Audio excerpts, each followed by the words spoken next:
This time we're starting back a little different. We're going to start with a new segment. This one we've been talking about this for a while. We're going to call this one Minutes with Mike. Now, if you would, tell the audience how many of these you have done before. I've been preaching the gospel for almost 37 years now, and I believe at least for 30 plus years, I've been thinking about this maybe about 3 to 5 times a day, where I would have a 5-minute segment in my mind I'd like to talk about. So 30 years, 3 to 5 times a day, I think it's a whole lot I've thought about, but I've never had the privilege of bringing them from my mind to audio and the video. Yeah. And that's the platform that you've given me with Minutes with Mike. Okay. Well, we're going to get right into it, but before we do, I want to give the audience kind of an idea of what Minutes with Mike is.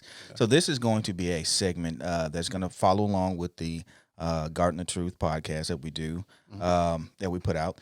And what it does, it allows you as an expository preacher to put your illustrations out there on forefront, to give the audience a snapshot of what your sermons are in a condensed time.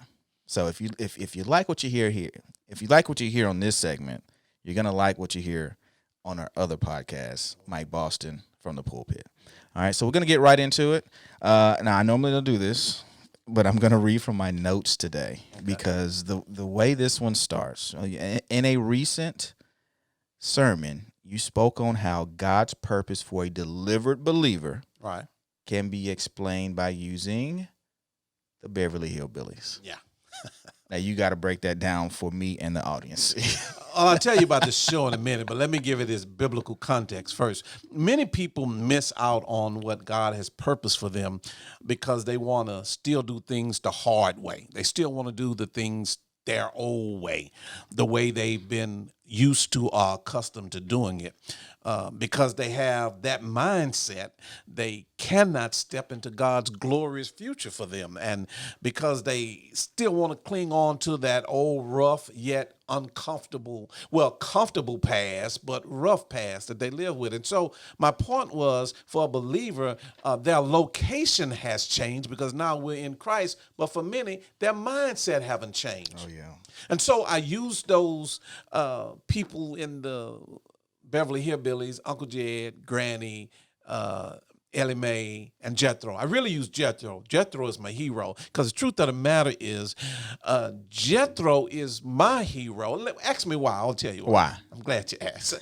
Jethro is my hero because out of all of the Clampetts, he was the only one who was trying to change. Out of all of the Clampetts, Jethro was the only one who was trying to adapt. Out of all of the Clampetts, Jethro was the only one who didn't want to go back to the hills. Jethro realized that he was in a new place and that he shouldn't be trying to live life in this new place like he lived it where? In the old place. So Jethro, who many would think was the dumbest, actually was the smartest one. Jethro was the only one, when you look at the episodes, who never ever thought about going back. Jethro tried to live in the new life, in the new position that he'd been placed. And many believers try to live their new position, from their old mindset. And so I was trying to use that analogy about the Clampetts and to show them that God's purpose for your life, now that you're in Christ, you can't hold on to that old mindset because you're now in a new location. You are in Christ Jesus. We've been Galatians 2:20. We have been crucified and we can't live our life by the flesh now, but we got to live our life and let Christ live his life through us.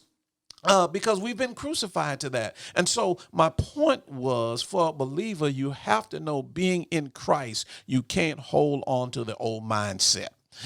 I guess in a nutshell, I wanted to encourage people in our church to be Jethros.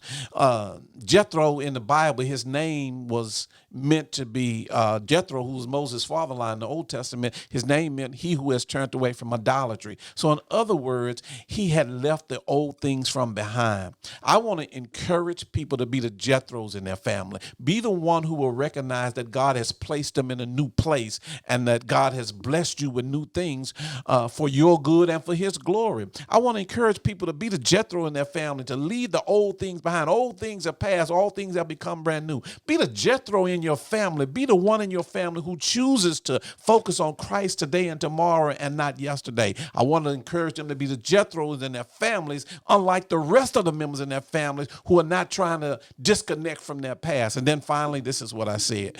You be the Jethro in your family, because you may be a member of the Clampett by your first birth, but you got to prove that you're a member of Christ's family by your second birth. The key to this is to live your life in love with God according to his purposes and not our own.